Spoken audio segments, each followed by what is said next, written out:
Commençons avec ce passage, Jean chapitre 15 verset 1 qui dit « Je suis la vraie vigne, et mon Père est le vigneron. Chaque sarment en moi qui ne porte pas de fruit, il le retire, et tout sarment qui porte du fruit, il le taille, afin qu'il puisse porter plus de fruits. Vous êtes déjà nets par la parole que je vous ai dite. Demeurez en moi, et moi en vous, comme le sarment ne peut pas porter de fruits de lui-même s'il ne demeure sur la vigne, vous non plus, vous ne pouvez porter à moins que vous ne demeuriez en moi. Je suis la vigne, vous êtes les sarments. Celui qui demeure en moi et moi en lui, celui-là même porte beaucoup de fruits, car sans moi, vous ne pouvez rien faire. Si un homme ne demeure pas en moi, il est jeté dehors comme un sarment et il sèche, et on les ramasse et on les jette au feu, et ils brûlent. Lisez le verset 8. En ceci mon Père est glorifié, que vous portiez beaucoup de fruits, ainsi vous serez mes disciples. Maintenant, avant que j'entre dans ce serment, à propos de porter beaucoup de fruits et de vous montrer toutes les Écritures, laissez-moi commencer par traiter des fausses doctrines que certaines personnes vont tirer de ce chapitre, et ils essayent de l'utiliser pour enseigner que vous pouvez perdre votre salut, ou que si vous ne produisiez pas de fruits, vous n'êtes pas vraiment sauvé. C'est ce qu'ils vont essayer d'utiliser. Maintenant, premièrement, la Bible dit « telle une épine qui rentre dans la main d'un homme ivre », tel est un proverbe dans la bouche des insensés. Les paraboles peuvent être interprétées d'une variété de différentes façons, ce qui explique pourquoi nous ne devrions jamais baser notre doctrine sur une parabole. Nous devrions fonder notre doctrine sur les déclarations claires de la Bible.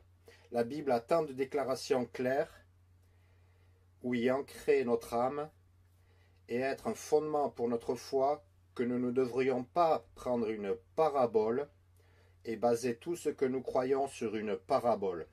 Ce que nous devrions plutôt faire est de baser notre doctrine sur des déclarations claires. Ensuite, nous utilisons ces déclarations pour interpréter la parabole, et pas vice-versa.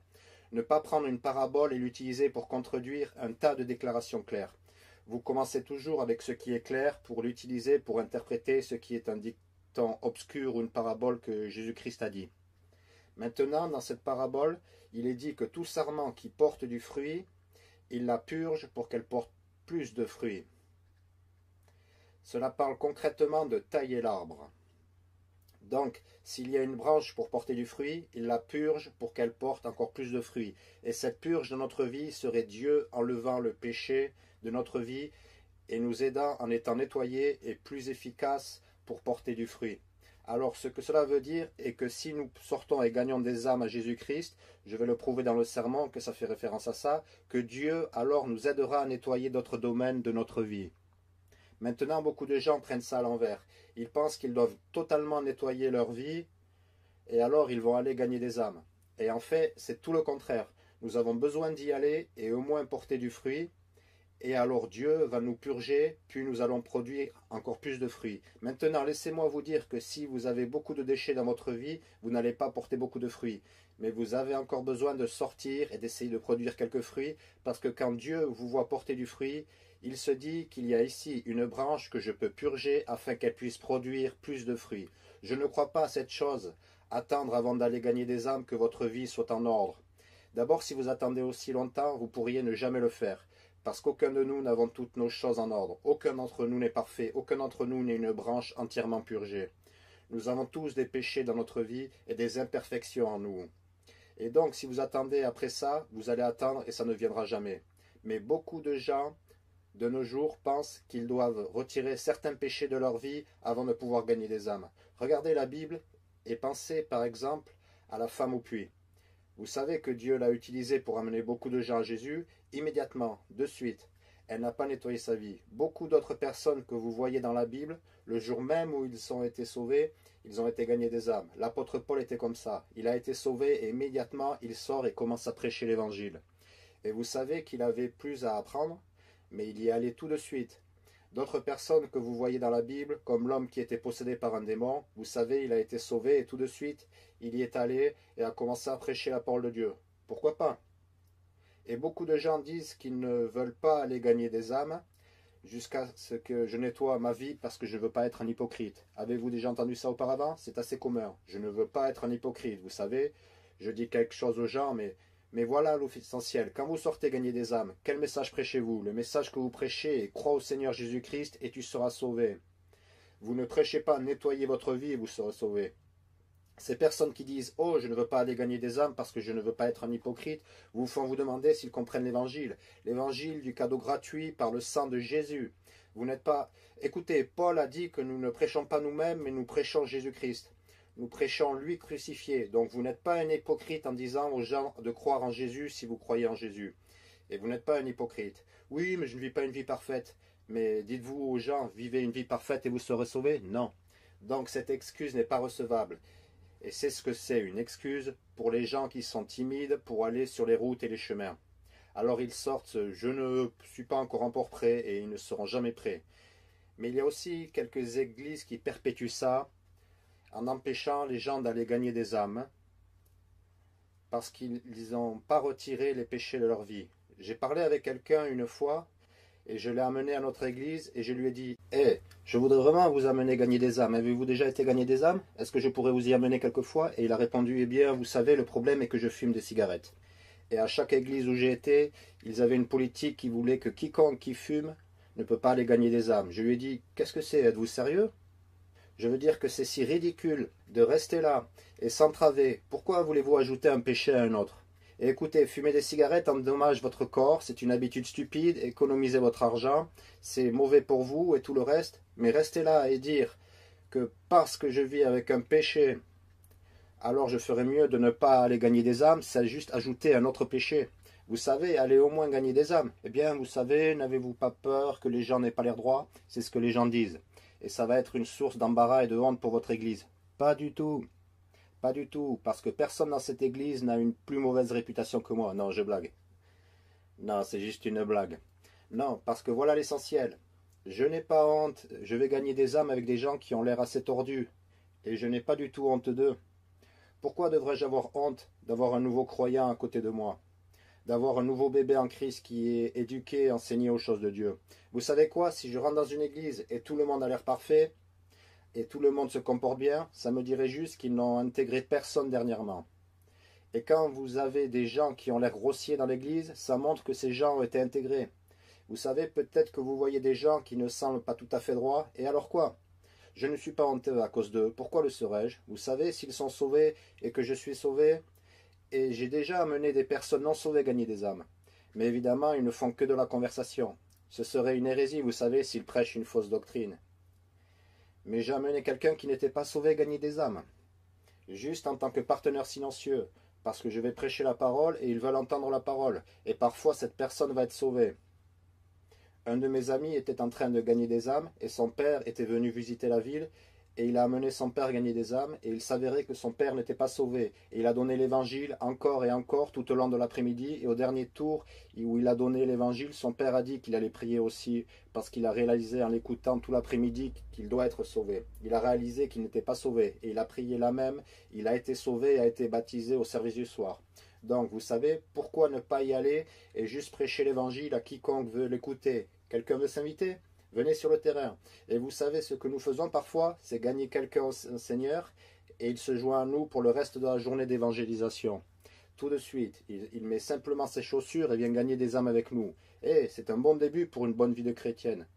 Quand vous allez tout de suite gagner des âmes. Pourquoi? Parce que si vous portez du fruit, Dieu va vous purger pour que vous portiez encore plus de fruits. Et c'est comme ça que vous avez du succès en tant que chrétien.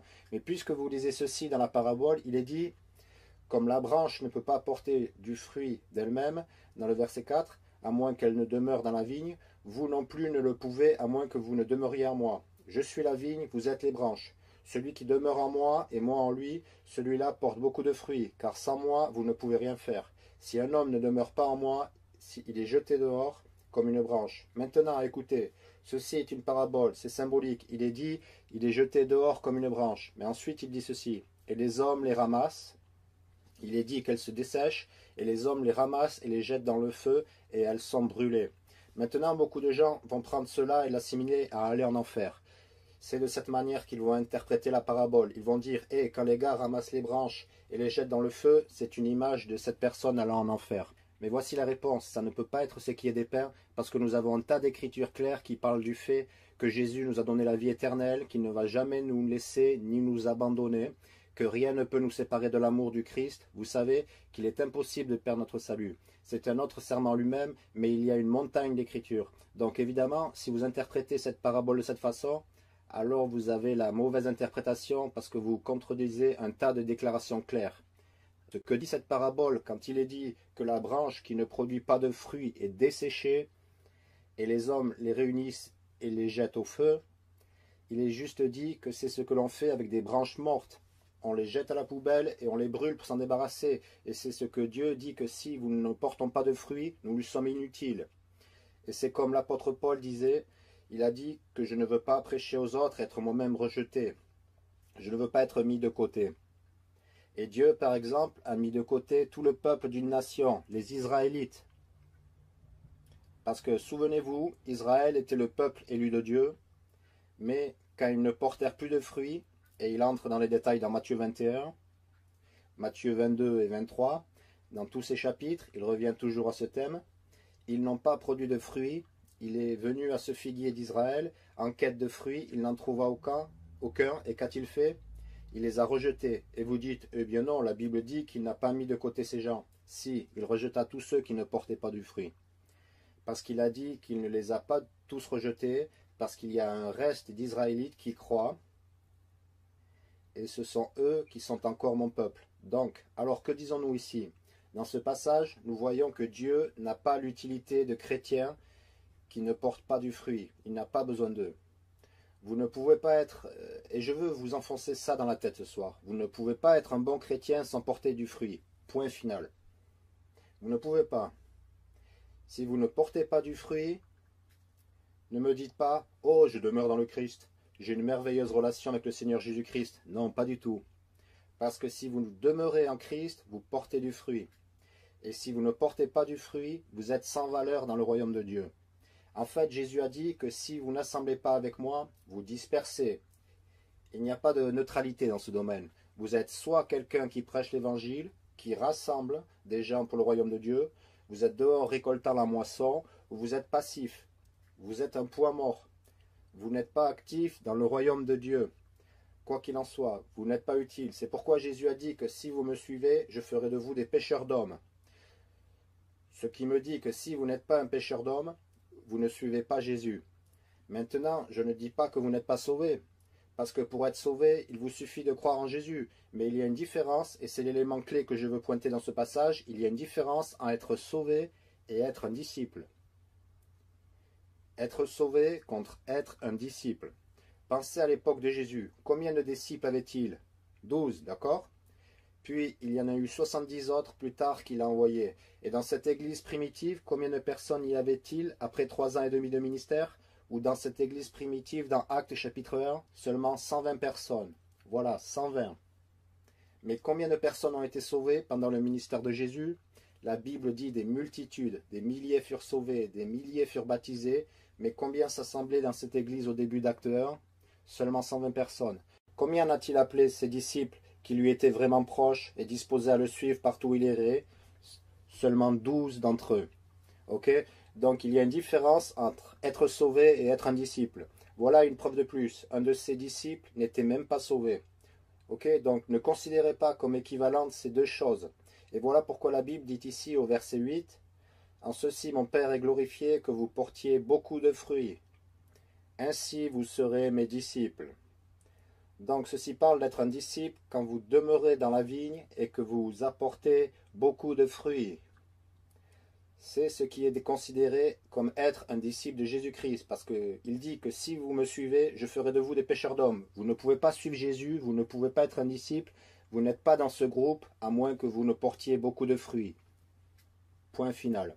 Toutes les autres personnes sont sur la touche. Je veux dire qu'il y a des gens sauvés qui ne vont pas à l'église, et ils ne demeurent pas en Christ quotidiennement, ils ne lisent pas la parole, ils ne sont pas remplis de l'esprit, ils ne portent aucun fruit, ils ne sont pas des disciples de Christ. Juste parce qu'ils sont sauvés, ça n'en fait pas des disciples, ou quelqu'un qui suit le Christ et vit leur vie d'une manière qui lui est agréable.